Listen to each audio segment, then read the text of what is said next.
busting through and living life full out. Get ready to dare to wonder what your life would be like if you knew you could not fail. Hey, everybody, welcome. It's so great to have all of you tune us in and turn us on. What a great lineup here. Wow, it's just incredible to me. It's almost like the sleeping giant has awakened. And I don't know if it's because people got so super creative over the past 30 plus months, or if they are finding a voice that they didn't think they had and they had to do so. I know that's happened to us. We were like, no, we're not going anywhere. That's not happening. Our doors are not shut and we're going to find a way. And so we started to grow and expand. But it's like this energy that's like, it's like taken off, right? And out of this comes extremely cool creativity, moments of reference to what was. And that's today. I mean, that's today. I want all of you to really meet my very special guest today, and somebody that I think just did that. You know, Angela Ann Wicks, the secret psychic. I love that. I love that. But you're going to hear what that really means. But here's what we're talking about in her crazy good book, The Secret Psychic: Embrace the Magic, Subtle Intuition, Natural Spirit Communication, and Your Hidden Spiritual Life. Why? Because we do that. We do that. It's like, you know, there's one thing people ask me, how many coming out rituals did you have? And I said, okay, there's the sexuality part, there's the money part, there's this part. Oh, wait. Well, Pat, aren't you intuitive? Oh, no, not me. No, that's not me. And actually, Mark called me out on that on the show last Thursday. I do a show with Mark Anthony, the psychic and the doc. Oh, okay. And Mark's like, oh, yeah, Dr. Pat, she's quite tapped in right there. And I'm like, no, why? Secrets. What's going on? Well, that's what Angela's going to tell us about, because we need to come out. We need to be coming out and talking about all those times in Catholic school we talk to Jesus, or we're walking down the street and we hear something and we don't do that. We don't make a left, we make a right.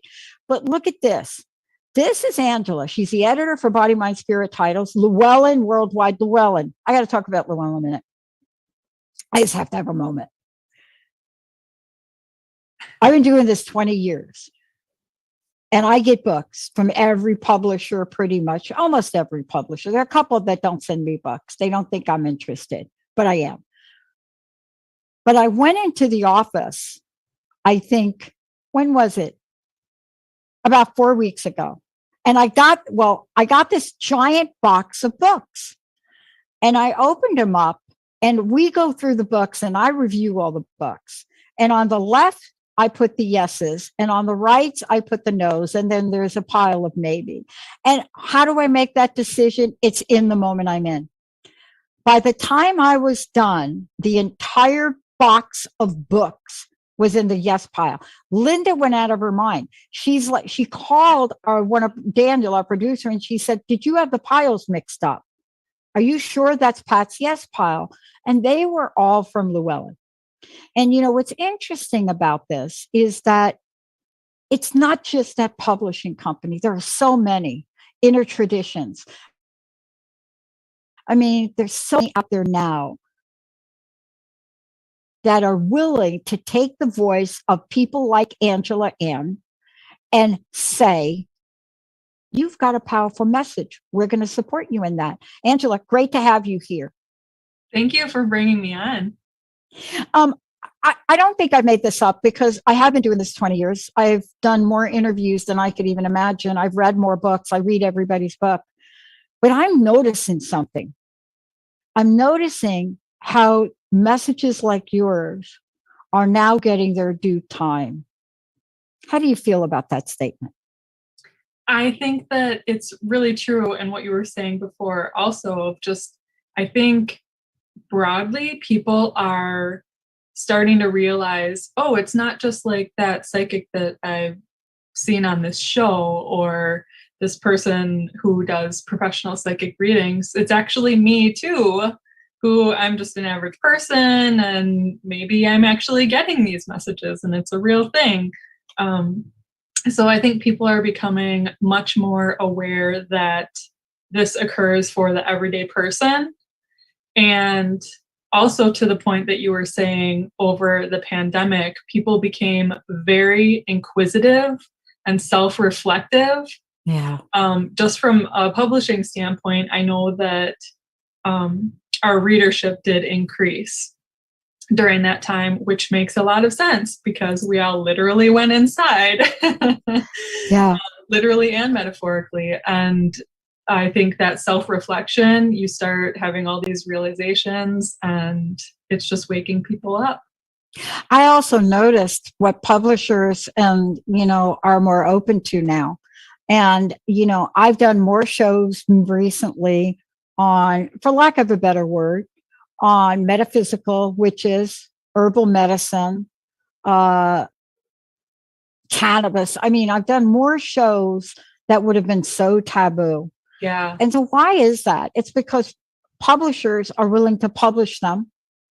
They're willing to tell their story.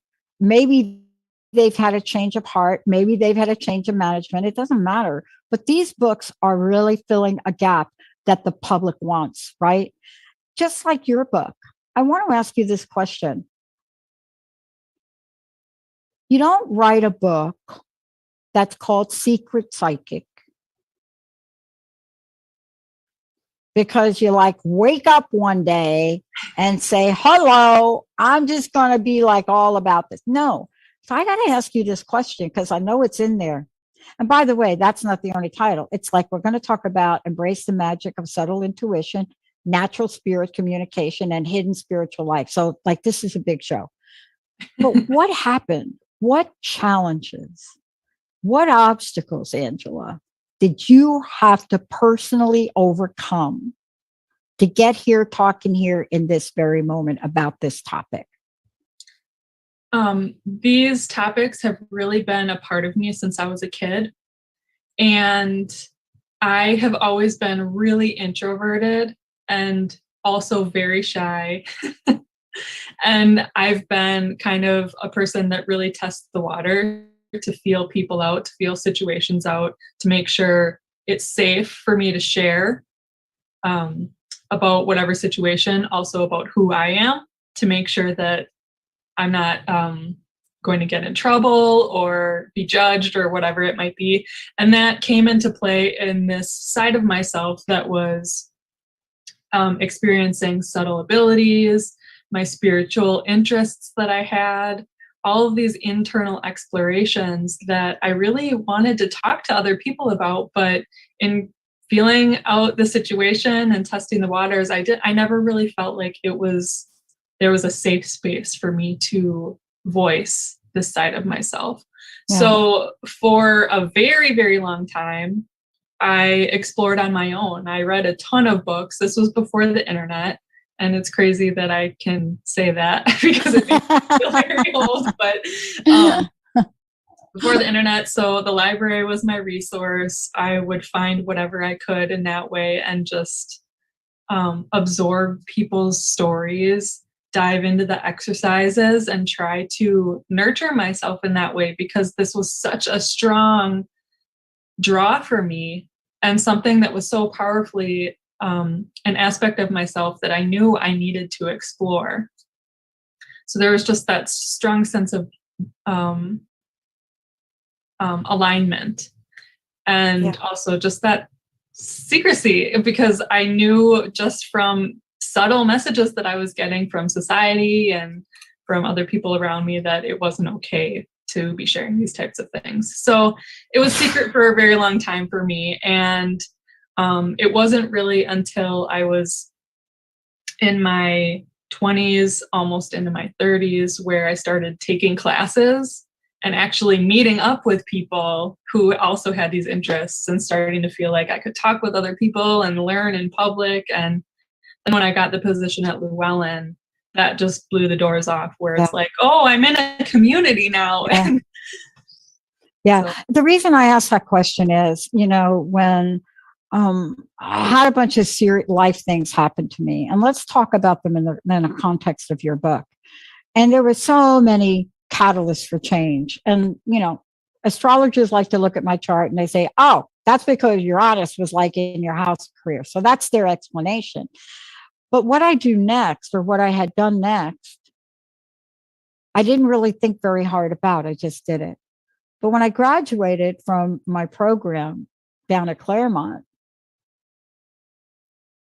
I didn't do what that degree was supposed to do. Mm-hmm. And I ended up having a spiritual experience, as they say, to the point where my dean of my school saw me with 2 thunder aids and literally blacklisted me from mentoring any other students.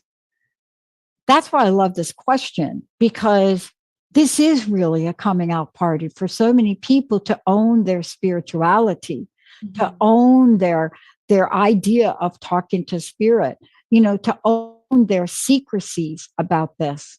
Can you just talk to the energy that you feel that your message in this book will generate? My goal is that it empowers people. That is the core, that's the heart of what I really want energetically for it to bring to people, is the sense of empowerment, and also a feeling of connection, even if you are the secret psychic and working independently. Just being able to recognize that there are other people out there who are in the exact same situation, and getting a sneak peek insight into what my journey has been, as well as what different professional psychics, professional mediums, professional subtle energy intuitives, what their starting point was and what their evolution of their own development and their journey has been too, because I interview a bunch of people in part 2 of the book and get their perspectives. So I think that can be really, really validating and reassuring to people. All right, let's get to that for a minute, because let's tell people a little bit about the book, because it's not just you pick it up as academic. You really got some conversations in here that really offer different perspectives, right? Mm-hmm. I mean, it's kind of a cool approach to really be speaking with people and to speak with people and hear what they have to say. Was that kind of the most exciting part of doing this? And what was it about those conversations that blew you away? I was really excited to get different people's perspectives, and people that I've been looking up to, and in a lot of cases I've been working with for many years. Many of the contributors that I interviewed are people that I have worked with as their editor at Llewellyn. So I've worked on their books and I really respect their work. And people like John Holland, I haven't personally worked with him, but I've known of him for a very long time. So seeing the inside of their own personal stories, especially their starting points, was what shocked me the most, because I can remember when I first got the responses back from one of the contributors, just how I was like, my jaw was down the whole time, just of like, this is what my journey has been too. Like point by point, it was so much the same. And it just surprised me, because I think a lot of times we put people up on a pedestal, and I think it helps ground this discussion, and helps us to realize that we all have these abilities, and many of us were starting at the same starting points. And we all have this potential. Yeah. I mean, I want to talk to you about this, about also timing and delayed responses. But you mentioned John Holland. I've known John a long time. He's one of the first people that ever decided to be on my show when it was called Crust Busting, right, John? And I remember John coming on. This was like the weirdest, most bizarre thing, right? I mean, I didn't have my future envisioned where it is today. I had a sense of it. And I remember John coming on and just talking to me, and he says something on the show. I don't remember what happened, but it was early on when the show was still crust busting. And he said, hey, what's up with you in Australia? What is it about you in Australia? And I'm like, John, Don't even know what you're talking about.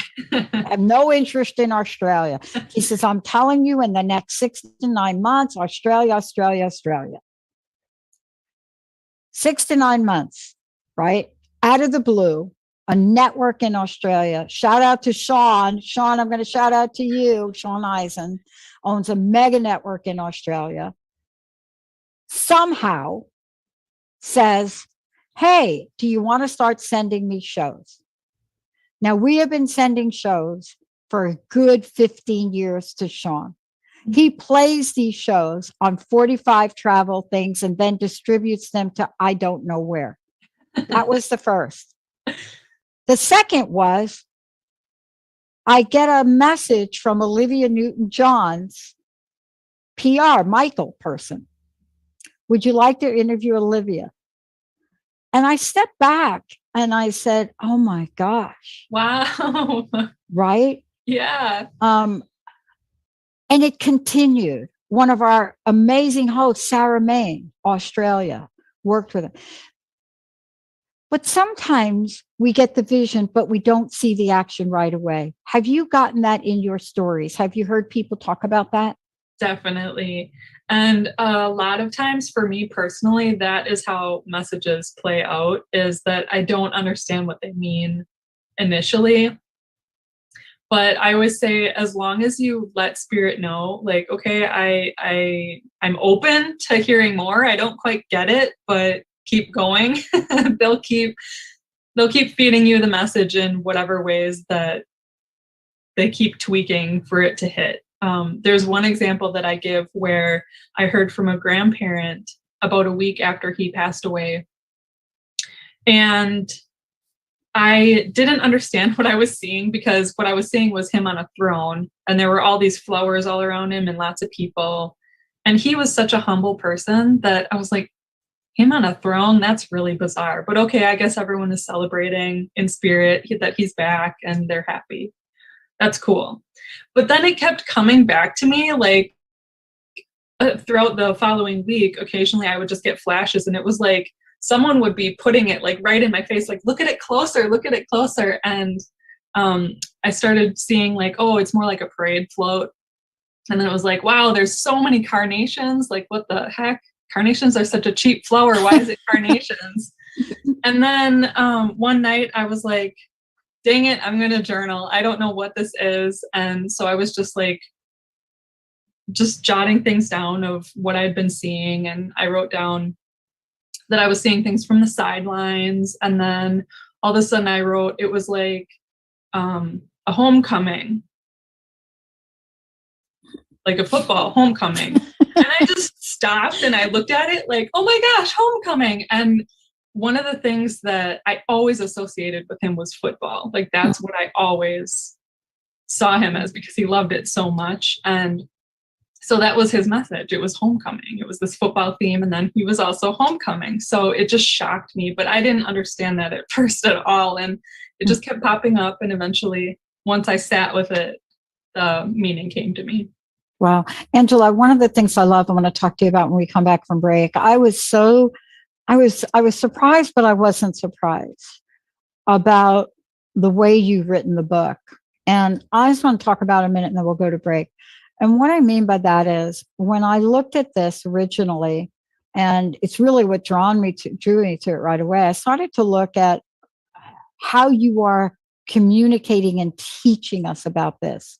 Everything from those that want to really take the assessment, I call it the assessment, the secret psychic questionnaire, I guess, right? The Q&A. I don't know why I called it assessment.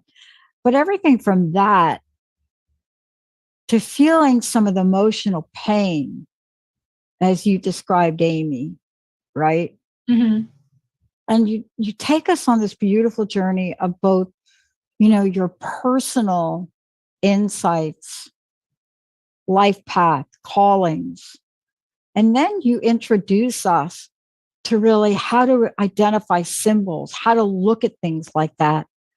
But one of the most powerful things you do in all of this, and I want you to talk about it when you come back, is integration.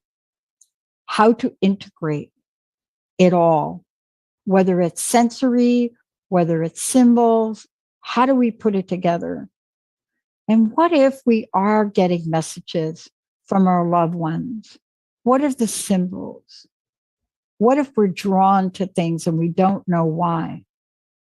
There's so much that you put in this book that really bring things together that I believe will empower people. And I want to talk with you about that when we come back. Not to mention, hello, some of our previous hosts, Sherry Dillard. I mean, my gosh, wait till you read some of these stories.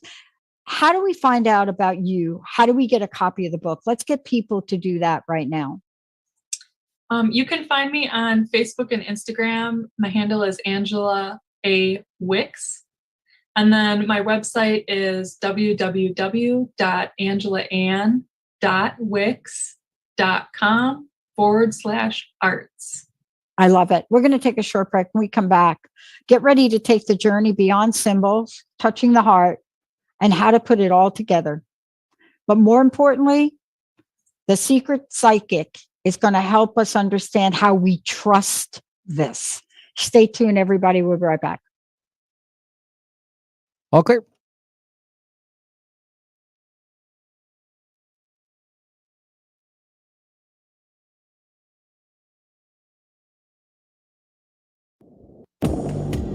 Are you ready to expand and move forward and create the love in your life that you truly desire and deserve? Specializing in consensually non-monogamous and polyamorous relationships, Elizabeth Cunningham works with all people who want to expand and grow the love they have in their lives. Contact Elizabeth for more information on love coaching and applying for her online course, Love Deeper, at elizabethcunningham.com. Tune into the Dr. Diane Show, where we explore a revolutionary expansion of mind, body, and soul every Thursday at 8 a.m. Pacific, 11 a.m. Eastern on TransformationTalkRadio.com. I bring over 20 years of expertise as a mindset warrior, perspective shifter, and unshakable optimist dedicated to helping you reach your wildest dreams in business, health, performance, and relationships. Join the discussion on the show. Learn more about me, Dr. Diane, and receive a free digital copy of my magazine at naturalnutmeg.com. Are you ready to experience full body system wellness? Tune in to the Empower Me Show with Pam Bright, a spiritual toolbox for your life. Embrace the fullness of who you are as a spiritual being having a human experience. Pam Bright is a multi-dimensional healer, light language channel, energy intuitive, and spiritual transformation coach. Join her for a rich conversation about how to unlock all your spiritual gifts on Transformation Talk Radio. Stuck in a roundabout of dysfunction? Stop circling around difficult issues and find out what's been holding you back. Learn how to speak your truth to power with host Dr. Kathy Obear. Create real change with smart tools and smart strategies. No frills, no fluff, just life-changing conversations to help get you where you want to be. Extend your reach and become an agent for real change with Kathy Obear. For more information on Kathy and her work, please visit drkathyobear.com. That's drkathyobear.com. Are you ready to branch out? Take a leap of faith. Tune in to Get Rooted Radio with Erica Gifford Mills on TransformationTalkRadio.com to equip, empower, and enlighten yourself. Erica will energize and excite you to power up your passionate dream that sets your soul on fire. So, get fearlessly ready and get powerfully rooted in your yes to live it up, love it up, and let it go. Visit GetRootedRadio.com.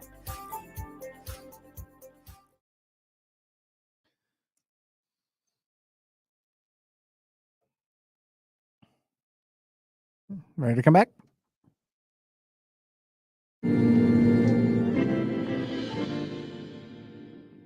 Hey, everybody, welcome. It's so great. Look, I want to just tell you that we are talking, as you heard before we went to break, we're talking with Angela Wicks, the secret psychic. The book is available. Please, just honestly, we're going to talk about the book right now, but I just want everybody to know that it has much more than just talking about the secret psychic. It talks about what happens when you explore the magic of your inner secret world. What happens when you start to have situations that develop knowledge that you have? What happens when you read some of these stories and you think, oh my gosh, really? Is that what happened to Cindy? Or is that what happened? So the book is really, really cool because what she does is she gives us practices, which you need, right? Practice. You don't get good at anything unless you practice it, unless you're like, I don't know, like a natural born hot dog eater. But I bet even then you got to practice. And then there are these beautiful stories. And one of them is a personal experience, right? Where, you hear about a vision, right? You hear about a vision. How often have you all had experiences or visions? Now, if you tune into our show tonight, The Psychic and the Doc, Mark talks about that. Mark Anthony, the psychic lawyer, right? I mean, he's like the afterlife guy. He talks about this all the time. But the way you do this in this book, right? The way you talk about a flicker, Right. The way you talk about a flicker of hello, or you talk about a vision, right? Mm-hmm. Yeah. And so often it can be easily perceived as our own thought, or like, oh, that was a weird thing. And then you move on and you just kind of dismiss it or don't really think on it. But there was one day, for example, that on the hour, at each hour for that day, and I didn't realize this until at the end of it, I sat down and wrote it all down, but I saw an animal sign, I saw another animal sign, I had a flash of a vision, I heard, there were so many, like, all of these things that ended up stacking on top of each other. And in the end, it was another animal sign. When it happened, as soon as it happened, before I could even process it logically in my thought of like, oh, was this a sign? Was this a message? I was bawling. And so I was bawling reading this. I'm telling you, I'm holding back the tears now as I'm looking at it now again. And you just write so beautifully. I was like right there with you. Yeah. Thank you for talking about it. Yeah. I one of the things that I want people to get out of it is, like, in that one example where I was getting message after message after message and wasn't getting it, I was interpreting things as my own thoughts, as my own, like, mental flickers. But until I had that energetic or emotional reaction where it was like, oh my gosh, this was a message, and then I thought on it and processed, it was like, oh, this whole day I've been getting messages from my sister. And then I realized, oh my gosh, it's her birthday. And, I want people to start understanding what they aren't understanding. And that's where I think the practices become really valuable, not only in just developing and progressing and becoming stronger in your abilities, but casting out that confusion where you are just kind of like not getting it. And when you don't get things, sometimes it can bring in fear, that where you're just like, what is this? I don't understand. So in the practices and in the stories, my goal is really to help people understand what's going on and be able to more easily recognize when this is happening for them. And you did such a beautiful way, especially about the way you laid this out. Normally when I read books like this, and, there really isn't a book like this, because you've done such a beautiful job in integrating your personal journey, principles, symbols, and then other voices. I mean, if I were going to write a book, this is exactly the way I'd write it. So 20,000 interviews. You think I should write a book about some of those conversations, right? But what I loved about this was you even went so far as to mention influencing physical objects. Right. And I was reading that and I thought, wow, that explains a lot. Listeners are not going to know what I'm talking about. can you tell the audience what I mean about this part of the book that you wrote? After my sister passed away, she was always big into, oh, I found a penny from Grandpa. Oh, I found another penny from whoever. You know, she was big into pennies. And after she passed away, me and other family members, we were getting bombarded with pennies. And I told my husband, I was like, I cleaned. Keep your change in a safe space. If I get a penny, I want to know it's from her. But I was talking with a family member trying to figure out, like, where did this originate? And we kind of tracked it back to the movie Ghost. And so that was like the heart of where this became important to her. So as when she transitioned in spirit, it became another tool for her to like have pennies be really prominent. And, but for her partner, he ended up having, a lighter, which she loved candles. She always had candles out everywhere. And this was something that I found in her apartment, and I gave to him because I assumed it was something he would want. And, he said he put it on the dresser, and every day he would pass by it and think, I've got to put that somewhere safe. I've got to put that somewhere safe. And he just, he couldn't figure out where to put it, or he just kept putting it off. And then he started noticing it being moved. So, so that was, it was an object that he was obviously paying attention to. So I feel like for her, from her perspective, it was like, okay, this is something he's going to notice if I move it. Mm-hmm. Oh, yeah. I love that we're talking about this. I mean, part of the other thing is you have not left much out. I was really surprised. And especially, when I got to the part in the book where you went on to talk about this, but you use this beautiful heart. I mean,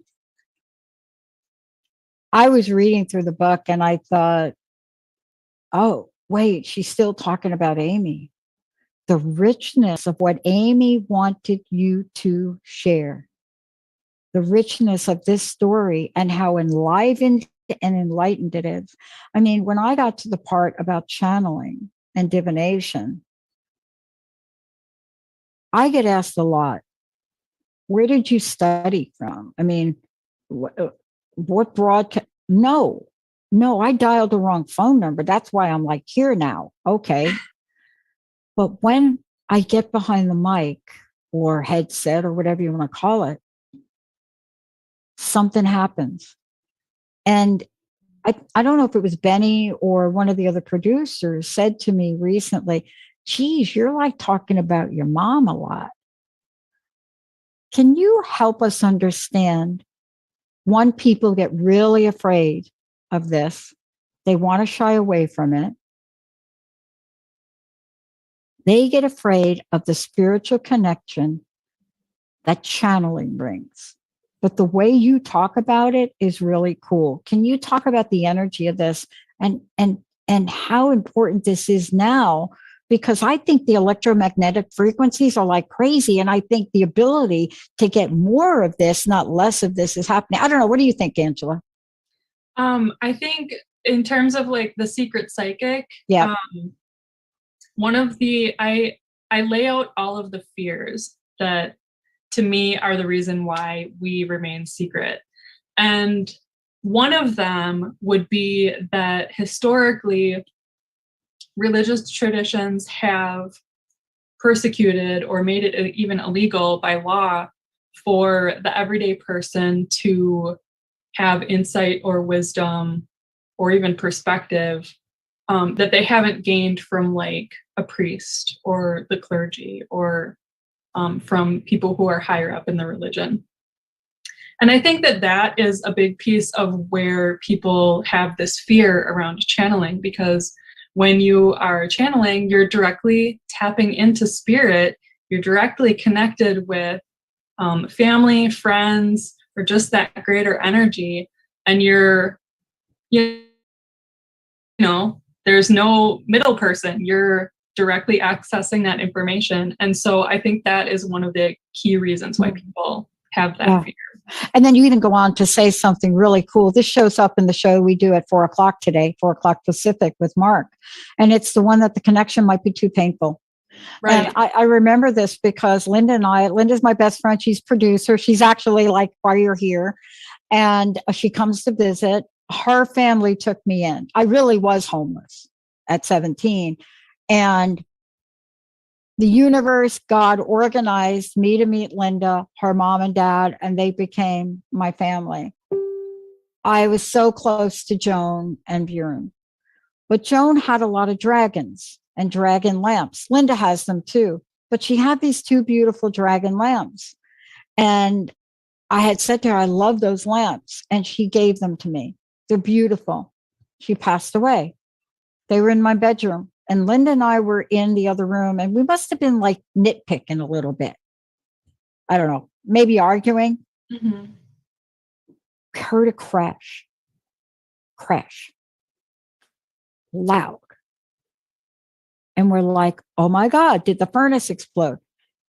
Got up, walked in the bedroom. One of the dragon lamps had literally, I'm telling you, jumped like it would be on a shelf, like a dresser like this, jumped from the dresser to the floor, didn't get broken.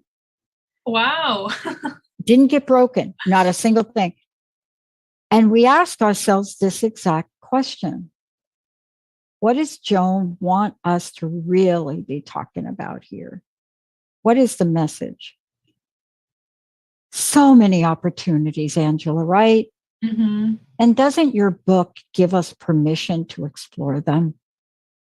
I really hope that people give themselves the permission. And through reading the book, that's definitely a goal. Yeah. Because until you give yourself permission, you're really just at a standstill, or you're just bombarded and it's uncomfortable. Yeah. But you see, your book does give us permission, because here's what it does. It says you're not crazy. Hello. Yeah, right? You know, the fact that I got kicked out of Catholic boarding school because Jesus told me in advance my mom had died. Hello.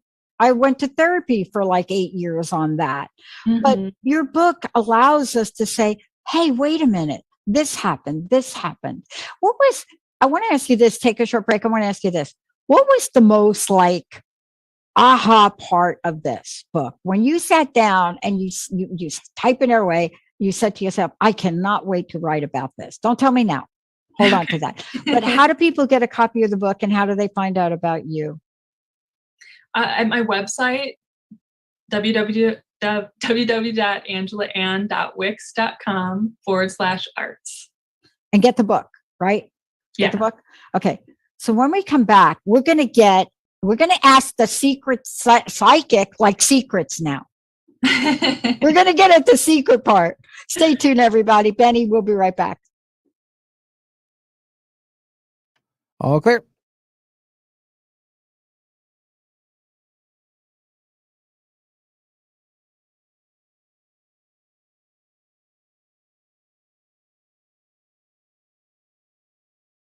Are limitations holding you back from living a powerful and authentic life? Are you able to see yourself and others through a lens of empathy and compassion? Tune into Awaken Your Truth with me, Ritika Rose, to discover how to free your mind, heal your life, and embody your power. Second and fourth Thursdays at 9 a.m. Pacific on Transformation Talk Radio, YouTube, and across all podcast stations. I'm on a mission to inspire a shift in you, so together we can collectively heal the world. To learn more about me, visit ritikarose.com. When trauma is stored in the body, it can subconsciously affect and determine our life experience. Learn how the mind connects with the body and how you can pursue your own healing and growth so that your light shines brighter than ever. On the Law of Attraction Traction with host, my mom, Corinne Beerfield, every third Tuesday of the month at 10 a.m. Pacific, 1 p.m. Eastern on TransformationTalkRadio.com. To learn more about Corinne and her services as a holistic, heart-centered counselor, visit CorinneBeerfield.com. Hi, I'm Mary Jane Mack, and yes, our office is open, and we are doing strictly phone consultations. If you would like to call and get tuned up, it's perfect time with everything that's going on and things aren't calming down. Pick up the phone and give us a call. It's quick and easy, and it's fun. If you'd like more information on it, you can look at maryjanemack.com or call our office at 888-777-4232. Looking for the next Can't Put It Down book? Pick up Unapologetically Favored by Courtney Cottrell, 21-year active duty Master Chief with the U.S. Navy and motivational speaker. See this beautiful coming-of-age story unfold through the eyes of a true leader. A testimony of tenacity, faith, and self-love that will have you embarking on your own path of self-discovery. Visit unapologeticallyfavored.com to learn more about Courtney and her work. How many times do you find yourself saying, "It was nothing," or "just doing my job," when really you knocked it out of the park? How did you get like this? Next time someone tells you "great job," you'll know how to accept it and not deflect it by listening to Courage to Be Seen Radio with host Sherry Clark. Sherry Clark is an experienced global engineering leader, coach, and mentor. From her experiences one-on-one coaching to corporate consulting and executive coaching, Sherry has learned many women need at least 3 things to discover and face success. Learn about the ACES program, how to survive male-dominated fields with grace and authenticity, and reach the top without ever once giving up on who you are. Courage to Be Seen host Sherry Clark explores the awesome power of your entire self and how far you can go by being more you. Check out her website, couragetobeseen.com. You have the courage to be seen.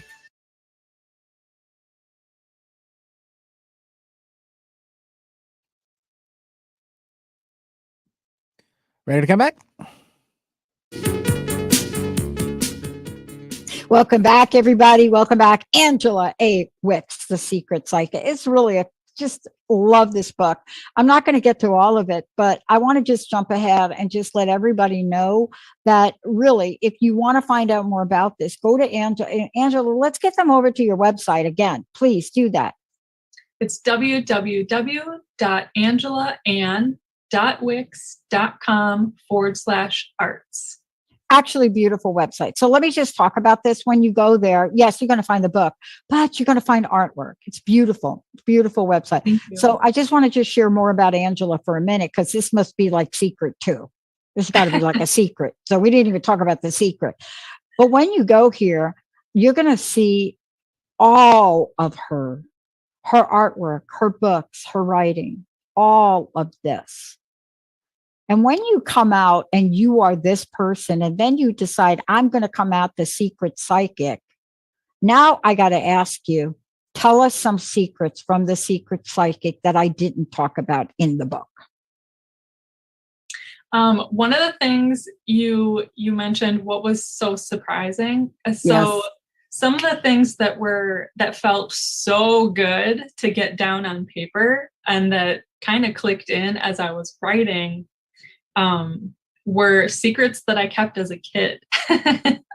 So those are some of my secrets, just like experiences of hearing spirit messing with me, buzzing in my ear, or instances where I felt other people's feelings and did not understand what was going on. So I kind of distilled those secret stories from my childhood and things that I didn't understand at all. Because, the world is weird when you're a kid. You're learning what's real and what's not. And I had no context for the things that were happening. So I didn't understand them until I was older. And once I started writing them down, it was like, oh yeah, there was this other weird thing that happened too. And this is what was actually going on. So, now the more I listen to you, the more I'm thinking, maybe I should really talk to somebody about this book. Because I think we blank things out, right? Yeah. Did the writing process enable you to remember more? Like as you were talking, yeah, it did. I remember getting in serious trouble for coming home early from school. I was sick. This is in the Bronx. My dad used to lock everything from the inside out. You could not get out of the house if you were in, okay? You can only get in one way, through the door that I was in.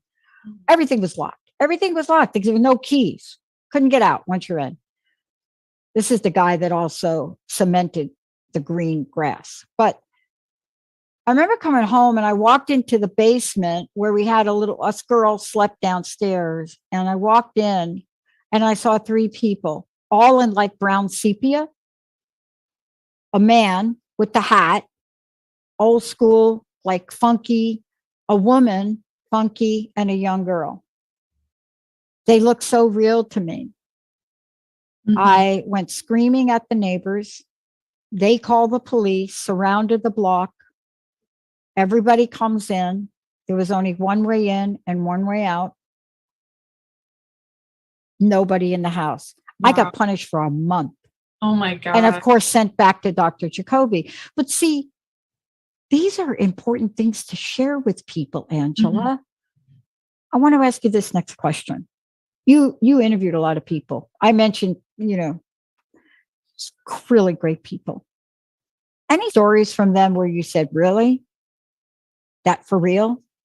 I think about Sherry Dillard and I like, really, Sherry? But you must have had a couple of moments of those.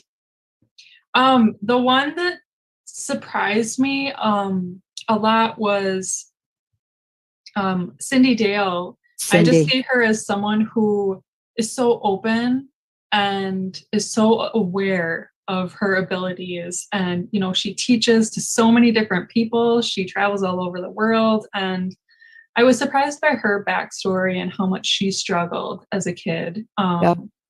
And the, different family dynamics and lack of support. So that was something that surprised me, not only with her, but with some of the other contributors too, just for the fact that they're so out there now. Like, there's no secret, they're out there and they're doing this. And they came from circumstances that often were not supportive to who they were and what they were experiencing, which made it a lot harder when this is already kind of challenging when you're learning on your own. Yeah. May I also mention how you did this? Because I don't think people will get. What I loved about this is you kind of did it. I'm like a little researcher at heart. I hate to admit that, but it's like true. If you saw my dissertation, it is done like that. But you asked them questions and then they answered. And then you ask them another question. And then I love that you did that, because you could have taken the other format. You could have said, oh, here's my conversation with Sherry, or here's my Michael. Tell me about this format, because it's brilliant to ask them like the question. Like, I have a signature question that I asked you. Everybody's answered it. But this is beautiful to hear the quotes and what they say. Were you not jazzed about that? Yeah, I was. And initially, I actually had planned to just interview them and get their insights to confirm my own knowledge, so that I knew what I was writing was not just me being weird. So I wanted to confirm my own experience through other people's knowledge as well, who were professionals in the field. And then I had planned to, in certain areas, maybe interweave some of their responses into the body text. So it would have all just been part one of the book, basically, and there wouldn't have been a part two. But when I started getting their answers back, it was like, wow, I want people to see this exact quote. And I want to see how, I want them to see how this person's answer compares to this other person's answer. And so that's why I put it with the question, and then the answer from Melanie, the answer from Cindy, the answer from Granddaughter Crow. So it's all in a row. So you can see in instances where, oh, they're all saying the same thing. That's interesting. Or, oh, wow, this person says something totally different that's in contrast to this person. So you can see how in some instances we perceive or experience these abilities in different ways, or we have different beliefs about these abilities. Yeah. I love the question you asked them about books, because I grew up basically illiterate. I stuttered. Oh, I forgot to tell you that. Try to sell drugs and stutter. I stuttered, and I had that, but I love the answer that Cindy gave on this, where she said, I shut out my intuitive gifts. And certainly for me, after that event, I did, but I didn't really. And she said, I was young and I continued reading supernatural books. See, this is what I love about how our pop culture has given us evidence that we are now evolving. I didn't read anything but comic books. And I used to read them and I used to draw them. And then from drawing them, I would create new imagery from them. And I remember Dr. Jacoby looking at him and says, that's not the comic. He said, you drew something different. I said, well, not really. I said, that's the comic, but this is the comic. And don't you see these other people are in it? And he says, no, they're not. This is important for people to read these answers. And I thank you for not editing them. I don't think you did, right? Or did you? No. So much here. I want to ask you this question. This does allow people to maybe who grew up like me thinking like that. I mean, I have corporate performance reviews where I get outstanding reviews and promoted and they tell me I'm on another planet. But this does give people an opening to say, wow, right? Yeah. Were you amazed at how empowering this was in the end? Or is it just me?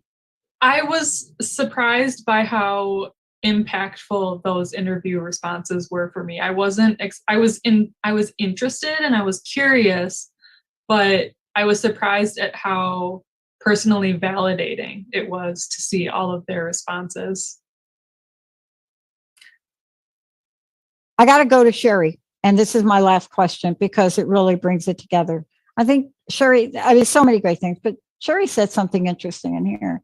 She said, it would have helped to know that I could trust what was happening and that using intuition is practical and not as out there as we may initially think. Is that one of your visions for people that might read this book?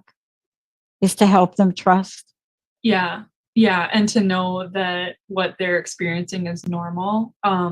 The foreword for the book, it was written by Echo Bodine, who was my own instructor. And she starts out the foreword by saying, I wish that every parent, every teacher would share this material with kids, you know, before they get into school or in their kindergarten or whatever, just because I think, you know, we get into our teens or we're adults and people are trying to figure it out. But if we start recognizing when kids are showing these interests or these experiences, and we can put context to it for them mm-hmm. and help them understand what they're experiencing, I think that will help us evolve even to the next level.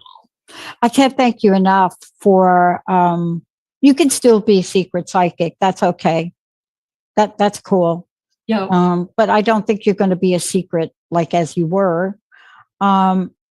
But there's another quote from the book that I think that is so brilliant and what your part of your message is. And it's accept yourself and your intuition. You are who you need most. Yeah. If we could just grab a little bit of the wisdom that you bring forth in this book, and we can trust it, we will be able to do amazing, unbounded, beautiful, gifted, grateful, kind things in the world. And I hope you write a second book. Thank you. I hope you create some oracle cards from this. Oh, that's a good idea. Because if you don't do it, somebody else will pick up this book, because I'm just reading a couple of quotes, but you can literally take what these contributors gave and said, and your story. Mm-hmm. These are what we need to wake up with every day, Angela, and be reminded of. We really do. And I can't thank you enough for sharing some personal. I'm telling you, I cried a lot during this book. I'm sorry, but I'm also not sorry. No, don't be sorry. Don't be sorry. I didn't cry for 40 years. So crying is good for me. Yep. What's your personal message? What would you like to leave us with today? I want people to know that you can be empowered with these experiences, with your subtle abilities, and also you aren't alone in this journey.